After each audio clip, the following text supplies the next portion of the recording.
नमस्कार। MSD 7 के अंतर्गत आज हम कल वाले टॉपिक को आगे बढ़ाएंगे। यानी हमने कल जो बात ख़त्म की थी, शब्द और अर्थ दोनों जो है वो एक दूसरे से जुड़े हुए हैं। शब्द और अर्थ का संबंध जो है वो आपस में है, क्योंकि शब्द और अर्थ का संबंध इसलिए क्योंकि शब्द से ही अर्थ प्रकट होता है। यदि शब्द ना हो तो अर्थ बन ही नहीं सकता।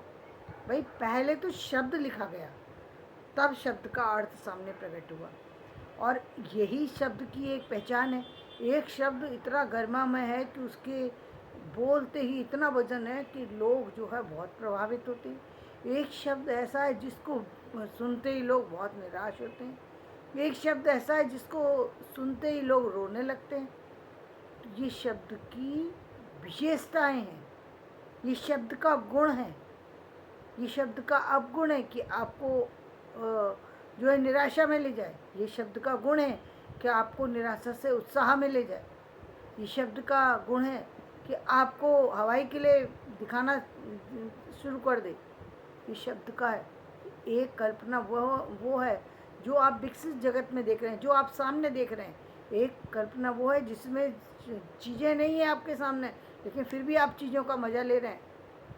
शब्द की क्या होता है, जब हम पढ़ते हैं तो कई बार हम घूमने नहीं लगते। जब जब जब हम मूवी देख रहे होते हैं, चीज़ देख रहे होते हैं, देख करके हमारे अंदर अनुभव हो रहा है। जब हम पढ़ रहे होते हैं तो भी नहीं होता। शब्द के साथ साथ ही रोने लगते हैं, हंसने लगते हैं, बोलने लगते हैं, पढ़ने लगते हैं, घूमने लगते हैं, दुनिया की सैर करके आ जाते हैं शब्द के साथ। ये शब्द की विशेषता है, ये शब्द का अर्थ से संबंध है। यानी शब्द नहीं होता तो अर्थ नहीं होता। तो शब्द और अर्थ का संबंध बहुत गहरा है, क्योंकि शब्द और अर्थ दोनों एक दूसरे से जुड़ करके व्यक्ति को अर्थ प्रदान करते हैं। पहले शब्द महत्वपूर्ण है, शब्द है तो अर्थ है। कहाँ किस शब्द का प्रयोग करना है, ये व्यक्ति को उस समय की आवश्यकता के अनुसार ही समझना होगा। अब हम एक बात जरूर कह सकते हैं इस शब्द और अर्थ के प्रयोग के विषय में कि हाँ, शब्द औपचारिक ही प्रयोग करना चाहिए। आप कहेंगे कि क्यों, घर के अंदर तो अनौपचारिक बोले जा सकते हैं। हाँ, बोले जा सकते हैं, लेकिन उससे क्या होगा? जो घर की आदतें होती हैं, जो गलत आदतें हम विकसित करते हैं, वही आदतें तो हम आगे जाकर के आगे बाहर में लेके जाते हैं। हम तब तक ही तो सामान्य बने रहते हैं जब तक कोई हमारे साथ में कोई अनहोनी नहीं होती, कोई चीज़ें सब चीज़ें हमारे अनुकूल चल रही हैं, तब तक सब कुछ अच्छा होता है। और एक ही पल लगा, एक ही झटका आया और हमारी पूरी पर्सनैलिटी मिट्टी हो जाती है। क्यों? क्योंकि असलियत सामने आ जाती है। क्योंकि जो डेली की हैबिट होती है वही व्यक्ति जीवन में कभी ना कभी व्यवहार जरूर करता है। इसलिए वो व्यवहार ना करें आप दूसरे लोगों के सामने। इसलिए घर पर भी औपचारिक शब्दों का प्रयोग करें। और फिर औपचारिक शब्द करना तो अच्छी बात है ना। परिवार के लोगों के साथ बदतमीजी करना ये क्या अच्छी बात तो नहीं है? यदि हम इस घटियापन को यदि यहीं छोड़ दें तो ये बहुत अच्छी बात होती है। और हम जैसा फिर वही है कि हमारे संस्कार उसी से बने, तो शब्द और अर्थ दोनों जो है महत्वपूर्ण है। अब हम इससे थोड़ा आगे बढ़ जाते हैं। इसके बाद आता है शब्द और अर्थ महत्वपूर्ण है, तो इन्हीं शब्दों और अर्थों में कुछ शब्द अच्छे होते हैं, कुछ शब्द बुरे होते हैं। तो विलोम शब्द जो है वो शब्द और अर्थ, वो विलोम शब्द क्या है? अच्छे शब्द का बुरा या बुरे शब्द का जो है अच्छा दिखाता है। विलोम शब्द यानी जो भी शब्द दिया है, शब्द अच्छा दिया है तो उसका बुरा दिखा देगा, बुरा दिया है तो उसका अच्छा बता देगा। विलोम शब्द यानी उल्टा शब्द। जो शब्द आपको लिख करके दिया गया है उससे कुछ उल्टा आप उसको लिख सकते हैं, बोल सकते हैं और प्रयोग कर सकते हैं। तो ये विलोम शब्द है जिसका प्रयोग जनरली तो एग्जामिनेशन के लिए किया जाता है, लेकिन विलोम शब्द का जो वास्तविक जो है वो ये है कि जीवन में शब्द के बारे में आपको पता होना चाहिए कि जीवन में जहाँ चीज़ें अच्छी हैं वहाँ से चीज़ें बुरी भी हैं। और जब हम यूज़ कर रहे होते हैं चीज़ें, तो कभी अच्छी चीज़ों को यूज़ करते हैं, कभी बुरी। लेकिन एक ही शब्द के दो पहलू होते हैं, एक अच्छा और एक बुरा। विलोम शब्द ये चीज़ बताते हैं। अब हम इससे आगे चले जाते हैं। समरूपी शब्द क्या होते हैं? इसको कहते हैं एंटोनिमी। एंटोनी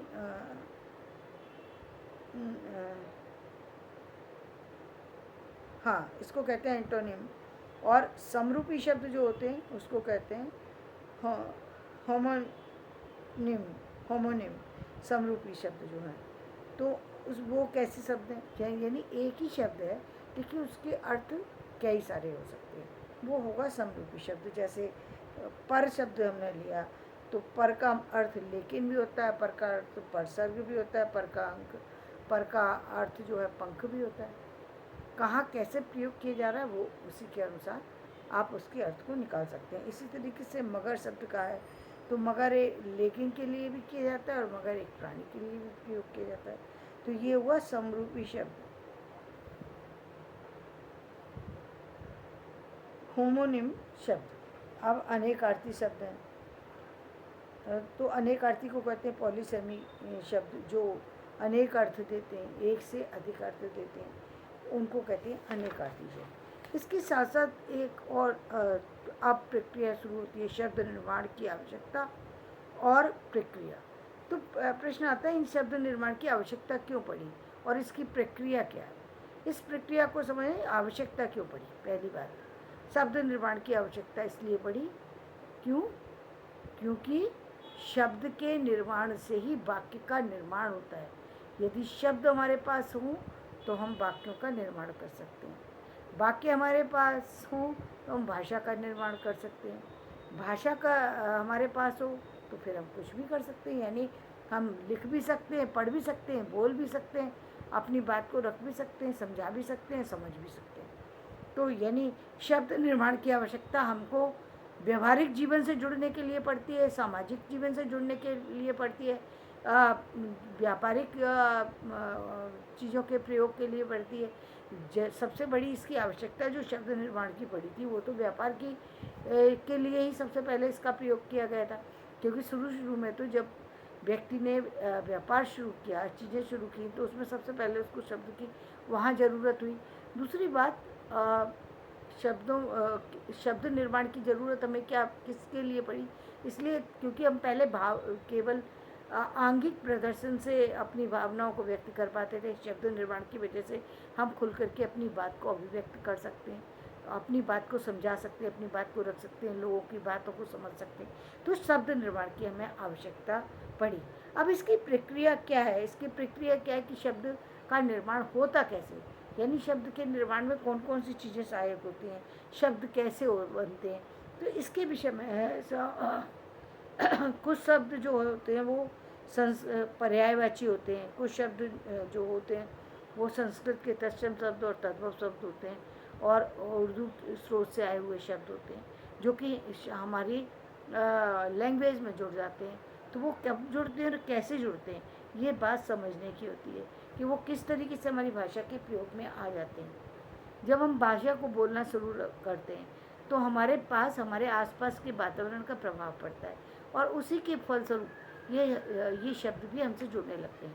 यानी आप ऐसा समझ सकते हैं जैसे आप किसी एक जगह पर रह रहे हैं या एक जगह पर काम कर रहे हैं, वहाँ पर कई जगह से आए हुए व्यक्ति आपके साथ में रहते हैं, तो वो लोग अपने अपने शब्दों को प्रयोग जब करते हैं तो आप अचानक ही उन शब्दों से जुड़ने लगते हैं, और एक स्थिति ऐसी आ जाती है जब आप उन शब्दों को बोलना भी शुरू कर देते हैं। यदि बहुतायत में किसी भाषा का प्रयोग किया जा रहा है, यानी हम लोग क्यों जैसे लोग जो हमारे भारतीय मूल के लोग हैं और विदेशों में चले गए, जो व्यक्ति इंग्लैंड गया वो अंग्रेजी अच्छी बोलने लगा, अमेरिका गया इंग्लिश अच्छी बोलने लगा, ऑस्ट्रेलिया गया इंग्लिश अच्छी बोलने लगा, जापान गया जापानी अच्छी बोलने लगा, रूस गया तो रसियन अच्छी बोलने लगा, लिखने लगा। क्यों? हम भारत के अंदर ही देख लें, जो मद्रास चला गया व्यक्ति वो वहाँ की लैंग्वेज जो भी है मद्रासी लैंग्वेज उसको सीख गया, तेलुगु तमिल कन्नड़ उनको बोलना शुरू कर दिया उसने। कैसे सीख गया? क्योंकि जहाँ जिस बोली का बहुतायत में प्रयोग किया जाता है उसका असर हम पर पड़ता है, जहाँ हम पलते बढ़ते हैं उसका हम पर असर पड़ता है, जिन लोगों के संपर्क में हम आते हैं उन लोगों का हम पर संपर्क का असर पड़ता है। तो शब्द के निर्माण की आवश्यकता और प्रक्रिया हमें तब महसूस हुई कि जब हमें आवश्यकता पड़ी, यानी आप देखिए कि एक आवश्यकता हमें व्यापार के लिए पड़ सकती है। हमारा व्यापार, हम भारत के लोग हैं और हम रूस के लोगों से व्यापार करना चाहते हैं तो हमें रशियन सीखनी पड़ेगी। हम लोग भारत के लोग हैं, जापानी लोगों से व्यापार करना चाहते हैं, जापानी सीखनी पड़ेगी। हम लोग भारत के हैं और कहीं और किसी और देश में जाते हैं, वहाँ की लैंग्वेज सीखनी पड़ेगी। इसी तरीके से हम भारत के अंदर विभिन्न प्रांतों में जाते हैं तो हमें अपने व्यापार के लिए उन लोगों से संपर्क साधने के लिए हमें उस भाषा को सीखना पड़ता है और उस भाषा को उस भाषा की चीज़ों से परिचित होना पड़ता है। तो ये प्रक्रिया के अंतर्गत, इन सारी चीज़ों के अंतर्गत जो या फिर अभी मान लीजिए आप यहाँ के आप दिल्ली के शिक्षक हैं, अब दिल्ली में इंग्लिश ज़्यादा चलती है, इंग्लिश मीडियम स्कूल से बच्चे पढ़ें, लेकिन बाई चांस वो कहीं दूसरी ऐसी जगह पर चले जाते हैं जहाँ पर वो केवल अपनी ही लैंग्वेज को जानते हैं। मान लीजिए तेलुगु कोई जानता है बच्चा, हिंदी जानता है और कोई लैंग्वेज ही नहीं जानता। आपको चाहे आप कितनी भी इंग्लिश जानते हो, लेकिन आपको इंग्लिश का तेलुगु वर्जन सीखना पड़ेगा कि उसका तेलुगु में उस शब्द को क्या बोलते हैं। नहीं, अदरवाइज़ आप पूरी तरह इंग्लिश नहीं आप समझाएंगे इंग्लिश में, लेकिन जहाँ उनकी आवश्यकता होगी वहाँ आपको कहीं ना कहीं उस चीज़ की ज़रूरत पड़ेगी। इसलिए जो है आजकल प्रचलन बढ़ा दिया गया है कि जो वो माइग्रेशन सिस्टम, जिसके अंतर्गत एक बच्चा दूसरी जगह जाकर के वहाँ के लैंग्वेज सीखता है, वहाँ के बच्चे यहाँ आकर, ताकि ये जो हमारी अनुवाद की समस्या है वो दूर हो सके। अभी तो बहुत सारी और भी टेक्निक आ गई हैं जिनके द्वारा दूर कर सकते हैं, लेकिन ये हमारी शब्द निर्माण की प्रक्रिया का जो शुरुआत हुई वो इसीलिए हुई क्योंकि हमें विभिन्न क्षेत्रों में जब काम करने के लिए कहा गया तो उनमें काम करने के लिए हमें उन शब्द की ज़रूरत थी, उस भाषा की ज़रूरत थी। बहुत से शब्द हमारी भाषा में जुड़ गए और हमारे शब्दों के लिए भी सरल बनाने के लिए भी, कहीं अपनी बात को ज़्यादा बलपूर्वक रखने के लिए भी हमें शब्दों का निर्माण उसी समय करना पड़ा। तो इस तरीके से हमारी शब्द निर्माण की प्रक्रिया शुरू हुई और कल शब्द के प्रकार के विषय में चर्चा करेंगे। धन्यवाद। मेरा वीडियो पसंद आए तो लाइक करें, शेयर करें और सब्सक्राइब करें।